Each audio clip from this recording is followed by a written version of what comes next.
How to enable or disable keep symbol panel open on Samsung Galaxy S26 Ultra.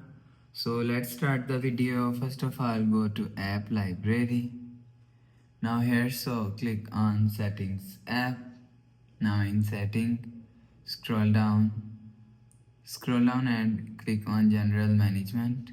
So you will see general management is here, so click on general management.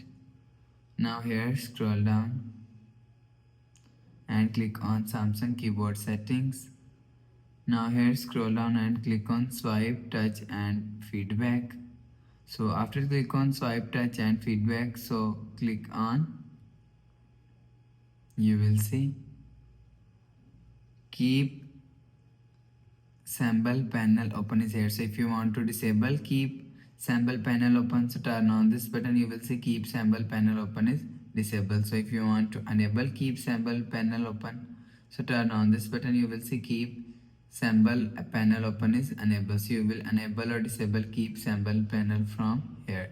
So after the process, go back to home screen, refresh phone. So that's how you can enable or disable keep symbol panel open on Samsung Galaxy S26 Ultra. So if you like the video, please subscribe. Thanks for watching.